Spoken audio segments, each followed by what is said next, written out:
Hello everyone, myself Prithvi. Today welcome you all for a fundamental analysis of a company called Tata Motors. So Tata Motors is one of the company which is been focusing from last 3 months because it has been given a return of 120% in the last 3 months. So let us focus on the Tata Motors fundamental analysis today. So in the fundamental analysis, I'll be explaining about the products of the company and the products growth of the company, competition which has been faced by the company, and financial statement, financial ratios, shareholding pattern, and the conclusion part about the company of Tata Motors. So first, let us focus on the products of the company. So in the product, the company is in the product of mid and heavy commercial vehicles and immediate light commercial vehicles, small commercial vehicle passengers and passenger vehicle segments, cars and EVs. So recently they have entered into a one called in commercial segment in the electrical buses, in the passenger vehicle, electrical cars.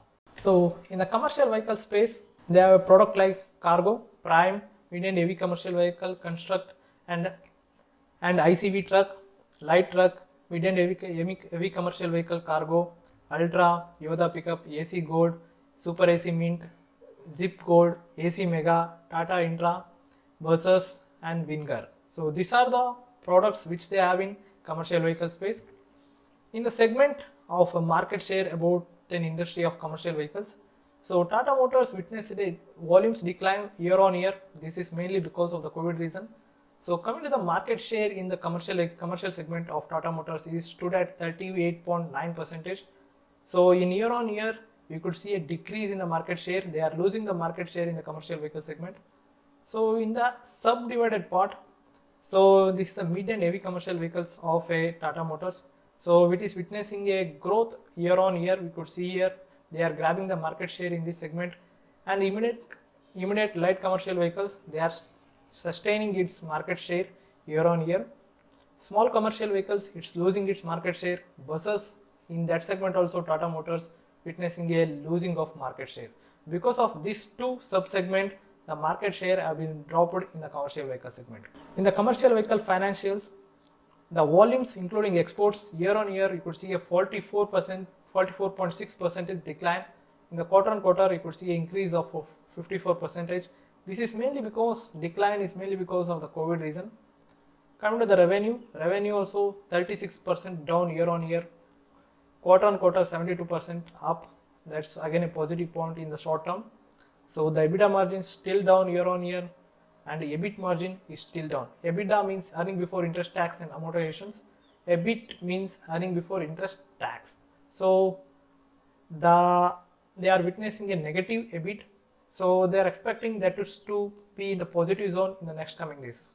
Negative points with respect to the commercial vehicle segment. So in the commercial vehicles, they witnessed a headwinds in the last 2 years. The first headwind was increase in the axle load norms in August 2018.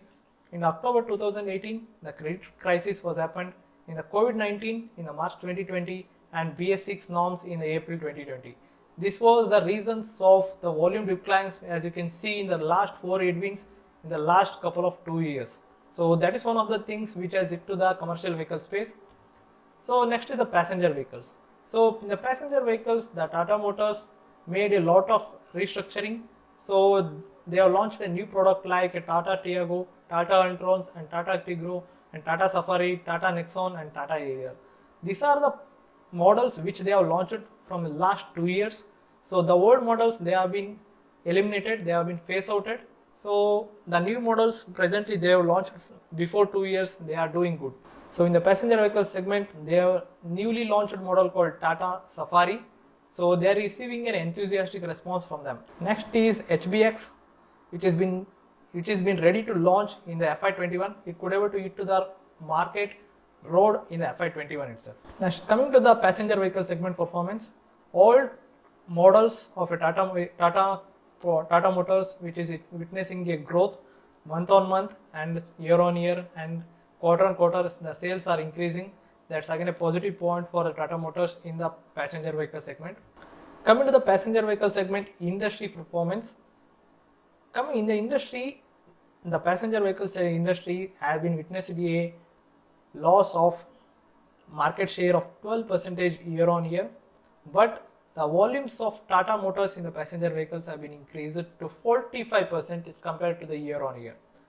In the last January 20, the sales was 1,14,000. In January 2021, despite of COVID, the volumes is 1,65,000. That's again a very positive point.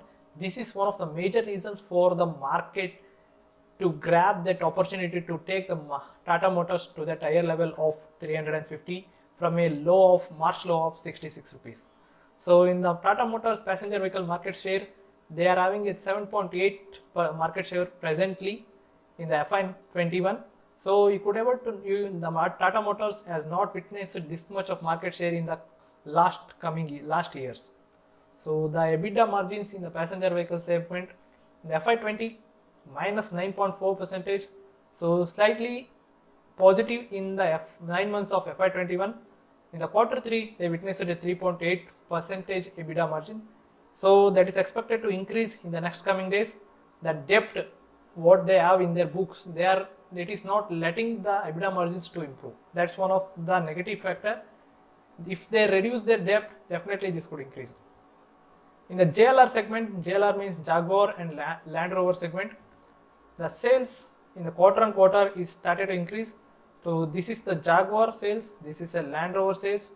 So this total JLR sales have been witnessing a growth quarter on quarter from 74,000 to 1,28,000 in the quarter 3. If you compare these sales with the last previous year, in the quarter 3 of FY21 they witnessed 1,28,000 units. In the quarter 3 of FY20 the sales was 1,41,000. Still 13,000 units is still down compared to the year on year. In the JLR segments, the company witnessed a fine of euro 35 million. So this was witnessed in the 2020. So the company is planning to not to get this kind of a fine in the CO2 compliance in the next coming years. Coming to the product growth. In the product growth, they have a segment like a EV buses. These are the portfolio what 3 models they are having: Tata Ultra, Tata Urban and Tata Starbus. These are the 3 models what they are having in the electric buses. In the FAME 1, FAME means fast adoption of manufacturing hybrid and electrical buses. In FAME 1, they have rolled out 215 buses all over India. In the FAME 2, they received a 500 buses in the electric buses segment. So you all know the future is all about electric vehicles. So this segment of entering into the electric buses, that could actually add positive contribution to the EBITDA margins of Tata Motors. Next, in the commercial vehicle space growth segment, so in the last couple of years in the commercial segment industry, they witnessed a severe volume loss. So the CRISIL has reported that the FY21 estimated to the FY22 that could increase to 36 to 38% increase volumes we can see in the next coming year. So the cost reduction, if they want to achieve that free cash flow, if they want to achieve that double digit EBITDA margins, the cost reduction activity is the must. So the material cost reduction, they have done almost 4 to 6% compared to the FY20 to FY21. The cost reduction activity, cost per day, 25% has been reduced compared to the FY19. So that's again a positive point. And the cash conservation, they reduced the EBITDA to the break-even point so that they can generate a positive free cash flows in the next coming days. In the growth in the PV segment, passenger vehicle segment, they have two electric vehicles, electric cars. One is the Tata Nexon electric vehicle, which having a range of 312 kilometers, and Tata Tiggo, which having a range, they have increased 140 kilometer to 230 kilometer. So in the future, the electric cars and electric bikes segment is one of the very good segment to occupy. The first Tata Motors have been into this place. They have gained the market share in the electric segment. So that could add up to the positive note for the Tata Motors in the future. In the passenger vehicle sales, I have explained these things in the earlier part itself. The working plans which the Tata Motors is having for the commercial vehicles and the passenger vehicles. In the commercial vehicle segment, they expected double-digit EBITDA margin and long-term capex capital expenditure is 3 to 4% of their revenue, and they want to generate a positive free cash flow in the next coming quarters. In the passenger vehicle segment, single-digit EBITDA margins in the next 3 years. If they sustain that, that's one of the very positive point for the company perspective. So long-term capex is of 5 to 6% of the revenue. We could expect free cash flow to come into the company with the passenger vehicle segment by FY23 and the positive free cash flow thereafter. So till then, it is a difficult thing in the passenger vehicles segments to be in the profitable zone. So they have a roadmap for the zero debt achievement in the auto debt. The working plans for commercial vehicles and the passenger vehicles, they are having a debt of 1,15,000 crores. So they want to reduce that debt to zero by FY24. The plans are they want to achieve by free cash flow and dive investment and equity if required. So these two has to contribute more to achieve that zero debt. They are having a plan to achieve in the next 3 years. That next 3 years will be the crucial point for the Tata Motors to achieve that zero debt. Come to the growth in the JLR segments. Presently, they are having a market share in the Range Rover 12%, Veltra is 7%, XE in 2%. So they want to increase that market share from 9% to 16% in the next 5 years of FY26. So come to the growth segment of the JLR segment. Presently, they are delivering a 4% EBITDA margin. They want to incrementally focus on the 3% EBITDA margins in the journey of 5 years. That could add a double-digit margin in the next 5 years. That could increase the profitability of the company. In the next 3 years, the company is expecting 2 billion euro of value in the JLR segment, and in 5 years, 4 billion value in the next 5 years. Competition which we expected in the commercial vehicle segment. So VE Commercial is one of the competitor, and Ashok Leyland and Mahindra. So these are the three main competitors for the Tata Motors in the commercial vehicle segment. So till now, the Tata Motors is the major key player in the commercial vehicle segment. They are the market leader. In the passenger vehicle segment, the Maruti is the market leader in this. So in the Tata Motors is still struggling to survive itself. So recently in the 2020, every passenger vehicle players have witnessed a year-on-year decrease in their volumes. But Tata Motors, you could see a 30% increase in their volumes. That is very positive point with the company perspective in the passenger vehicle segments. So these are the competitors which they are having. So Tata Motors stood at 3, they with the market share of 7.9 presently. So come to the financial statement. This is a quarterly statement. So first let us look on the yearly statement. Since from 2010 to 2018, you couldn't able to find a single negative profit which is be declared by Tata Motors. But in the 2019 financial year, they have reported 28,000 crores of losses. So this is the point for the company which has witnessed a loss that made a company's financials to go down. The company went to the severe trouble because of that the debt of the companies has been increased. So why it has happened? The happened is the Nano which they were invested, that was not contributing good profit to the company, and the investment what they have made, that was not giving that much return what they were expected from that. So that is one of the negative point. And the models which they were having in the passenger segment, that was not good, that was not doing that much sales to report a positive EBITDA and positive EPS in the coming days. That was one the thing which made a companies to go in the severe financial losses of the company. So after that, the company witnessed a strong recovery in the quarter 3 of FY21. So in the quarterly result, you could able to see.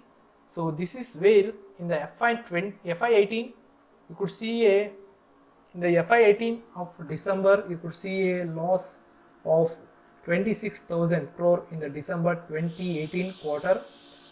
So after that, they have done a restructuring program in the Tata Motors. So after that, you couldn't able to find a big losses in the March 20 because of the automobile slowdown. The company witnessed a 9,000 crores of losses, and in the June because of the COVID again 8,000 losses. So this was the major struggle for the company. After that, you could see a positive EPS, earning per share, and a positive profit which the company has witnessed in the previous quarter of December. So this is a positive point. This is a comeback zone. From this, the company has to recover from now. So if they are doing good things in the future, what they have promised, what they are having a restructuring program which they have already started, they are in the EV space, which could add up to the revenue and the profitability of the company. So coming to the financial ratios, the current price of the Tata Motors is 325. Debt to equity is 2.8. For 1 rupee, the company is borrowing 2.28 rupees to manage their expenses. That is what is called as a debt to equity. It is too high. More than 1, it is not a good things to enter into the company. The financial ratios are not good. The debt, what they have in their book is 1,15,000 crore. Price to earning, because of the negative EPS, the PE can't be find out, and the 5-year PE is 14. The return on equity is minus 16%, still not good. Operating margin compared to the peers 9%, it is also not good. The operating cash flow is 26,633 crores. The free cash flow is 3,000 crores, minus 3,000 crores. At the full financial ratios and the financial statements is very bad for the company perspective. Shareholding pattern, they are having a promoter holding of 42%, and in that 3% is been pledged. FIIs from the last several quarters, the FIIs is declining their share in the Tata Motors. DII also, they are also decreasing their share in the Tata Motors to 12% from the several quarters. The public, if the FIIs or DIIs are decreasing their share, the public's share in the Tata Motors has to go up. So the publics have been increasing their share in the Tata Motors. So the pros and cons coming to the conclusion. The advantage and the good points about the company is that the company is focusing on the reducing the debt of 1,15,000 crore. Company forecast of free cash flow in the next 2 years. If they are achieving that, that's a good point to enter the company. Company roadmap for next 5 years for a JLR sales, for a double digit EBITDA margin. Next, a company focusing on an electrical vehicle. The future of the world is in the CV space and the passenger vehicle space. Strong sales witnessed in the last quarters of the Tata Motors, which they have grabbed a market share of 7.9% in the passenger vehicles. They have a very good passenger vehicles models which they have launched in the last couple of years. The positive free cash flow which they have reported, if they is continuing, that is a very good point with respect to the Tata Motors financials. The promoters are increasing their stake of 4% in the last year. That's one of the very good positive point. Promoters are increasing their stake in the company. So coming to the conclusions, the cons, the negative points, they are having a huge debt of 1,15,000 crore. The low interest coverage ratio, negative PE, return on equity is less, and negative free cash flows. Operating margin is low compared to the peer. The liquidity risk may rise if the sales go down. So the debt interest which they want to pay, that remains the same even if the sales of the companies goes down. Only if the sales are good, only if the Tata Motors doing a good sales in the market, then only they can sustain, they can reduce the debt of the company. So recently the Delhi government suspended a subsidy on Tata Nexon EV for a substandard in the driving range. Presently, coming to the conclusion of the company of Tata Motors is that the company's financials and the futures of the company is not good. So we could expect, if the company is doing good in the next 3 to 4 quarters, definitely we can take a call on the Tata Motors. Presently, I don't think the valuations are very high. We cannot take a decision, we cannot bet on the Tata Motors to enter. I am not a very good person for this kind of a Tata Motors to enter at this position. Definitely Tata Motors at this point of time, not a good buy. So we have to wait what the management does in the next couple of quarters and how the Tata Motors is going to do in the next couple of quarters. After that, we could take a decision if the stock prices is correcting to 150, 180. So at that point of time, we can able to think of taking a call on Tata Motors. Presently, no. So this is all about the fundamental analysis of a Tata Motors. Please do comment below in the comment section to make a new fundamental analysis of any kind of a company. Till then, bye bye.